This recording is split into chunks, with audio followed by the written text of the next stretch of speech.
there is a worrisome trend that's taking its toll on everyday workplaces, and it's called quiet quitting. Now, this is the trend where employees put in a minimal amount of effort just to get through the workday.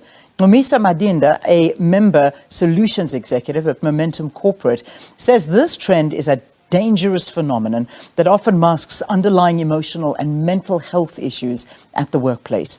Quiet quitting means that workers are lacking in enthusiasm and they've reached a point where work has lost meaning. So in studio with us, we've got Ms. Madinda, who's going to be talking to us about this phenomenon called quiet quitting. So nice to see you. Welcome. Good to see you. Thank you. Good morning, Leanne. Good morning to your viewers. Thank you for having me. It's a pleasure to talk about a very important issue because quiet quitting, I know we did an interview about this last year because it started gaining this...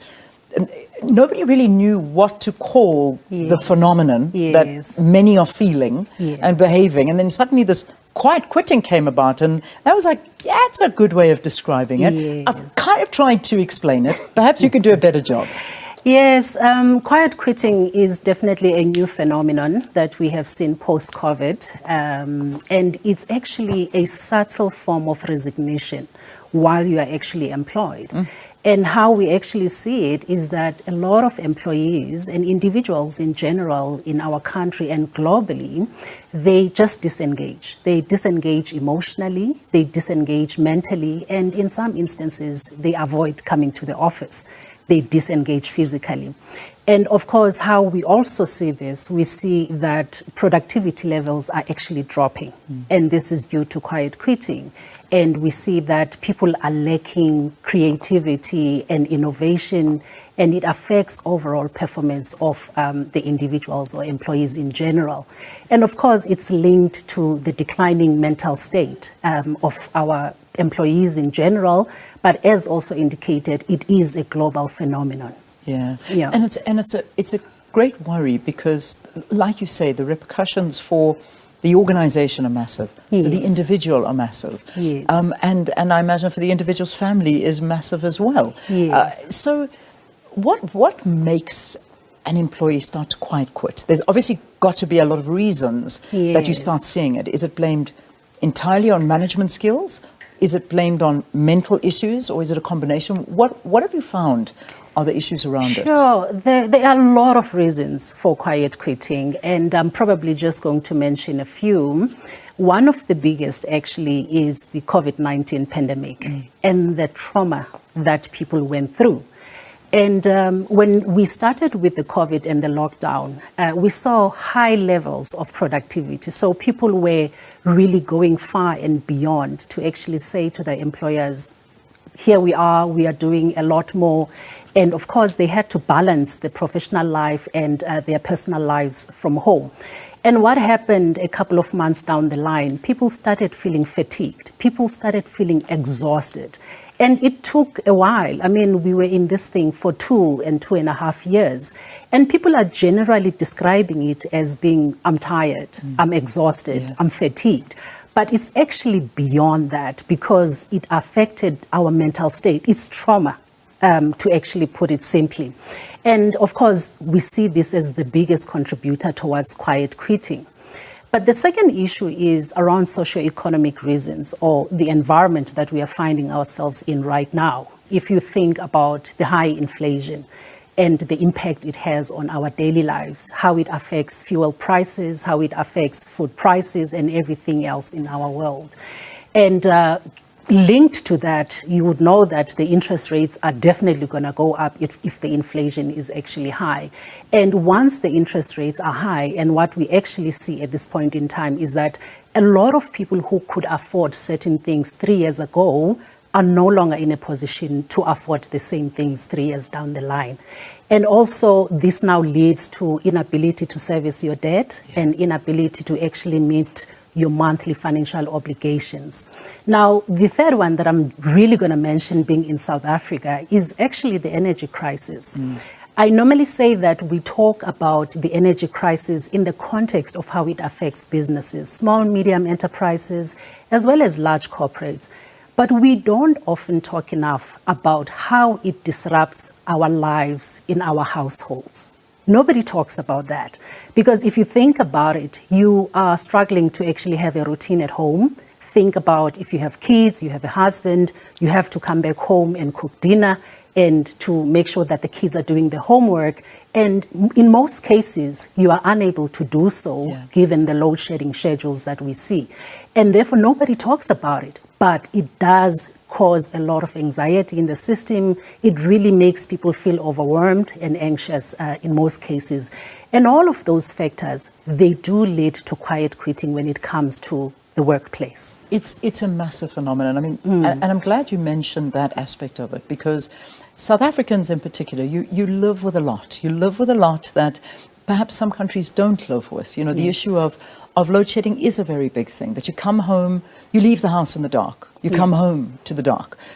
You can't cook your food. You can't do simple things that, you know, perhaps people elsewhere take for granted because they have something called electricity. At the end of the day, you're still paying for it, you're not receiving it. You're getting poor by paying for a service you don't receive. Then there's the issue of crime, and it's a great worry. So even though these don't necessarily, they're not stemming from the workplace, it's everything that is weighing down on you, that you're almost quiet quitting yourself. For sure. And that's perhaps a big reason as well, is that you're sort of thinking, how much more fight do I have left in me? That's a question I think a lot of people are asking themselves.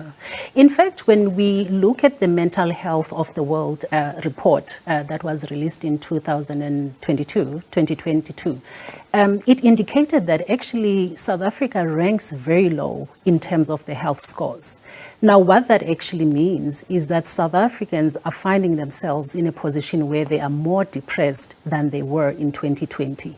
So that is really something to take note of. Of course, everybody has gone through the pandemic. Of course, everybody is experiencing socio-economic issues. But really, there are added items, as you've just mentioned them, that are unique to South Africa, like load shedding, like crime, and everything else that happens around us. Yes, we are in a difficult position as South Africans.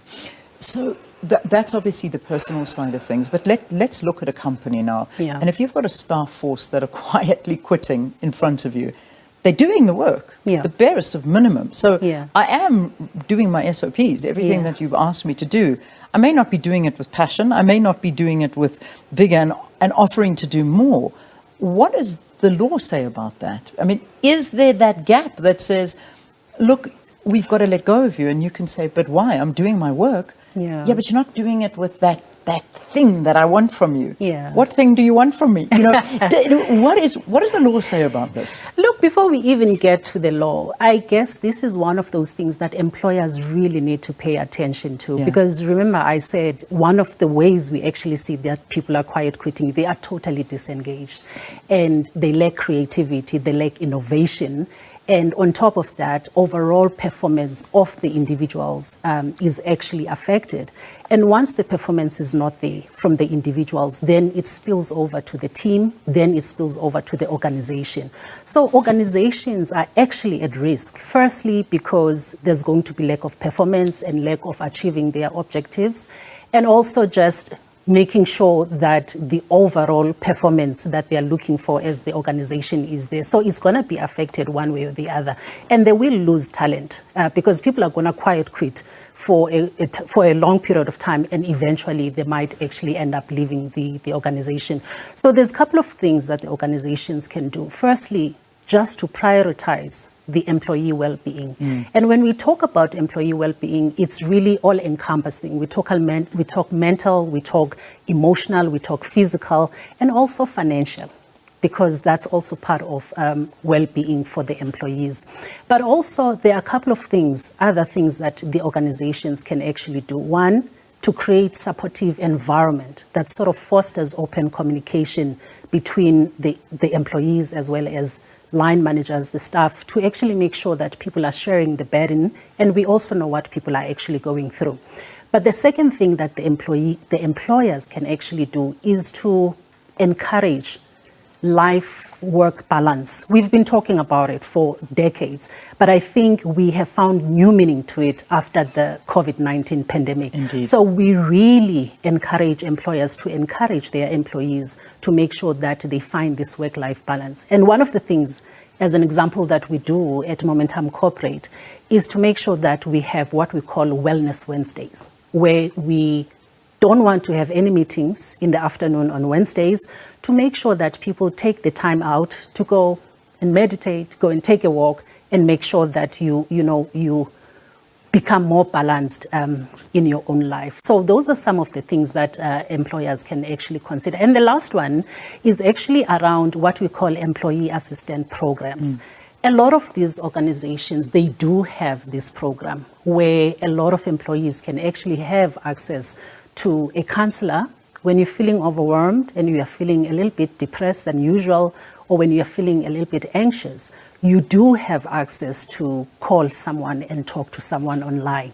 But there's a couple of other things that you also get from this EAP program, such as financial coaches, having access to financial coaches, and also having access to retirement benefit counselors, access to Hello Doctors. So there is a couple of things, and a lot of organizations I know that they offer this program. So those are some of the things that really, before we even talk about the law, the employers can actually focus on. And the look of an office has changed completely to how it used to be.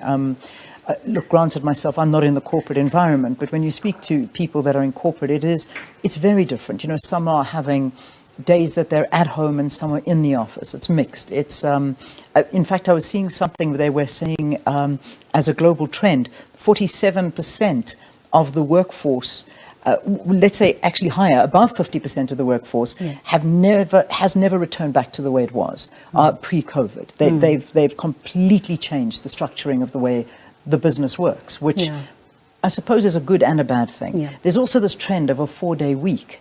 I don't know, is that something that could possibly work? I mean, to try and help, don't take my money away from me, but let me do my work in 4 days. And perhaps that'll give me some energy and something to look forward to. Yes, I mean, we would love a 4-day week. Oh, everybody would love, but I'm not so sure if the organizations would be happy about that. But I think what is important is to have that balance. Some organizations have actually accepted the 3 days perhaps working from home and 2 days in the office. But what is important is, what do we do in that 2 days that we are actually in the office? Because I believe that this is the time we need to use to connect with individuals. Indeed. That's a big problem. That's the time. We've lost the ability to connect with people and team members and all of that. So I think it's important for us, besides the 4-day work week, but it's important for us to make sure that in that 2 days we utilize it in a way that's actually going to inspire people and motivate and encourage people. Quiet quitting, a massive talking point. It really, really is. But I think the even bigger part of that is the mental issues, the exhaustion that South Africans and the world went through during COVID, but how it in fact is all catching up with us now. But I'm glad we addressed that. Thank you. Thanks for coming in and talking to us about this, a big phenomenon. Nomisa Madinda talking to us. He's a member solutions executive at Momentum Corporate, but talking about this worrisome trend that really is taking its toll on everyday workplaces. It's called quiet quitting. Both quitting on your work, quitting on your life. You put in the barest of minimum and you just get through and you just find no passion in anything anymore. So that's the reality. Talk to us. Have you ever felt that way before? Are you feeling that way? Have you heard of this phenomenon? Is it something that's affecting you? Love to hear from you at Morning Live, SABC.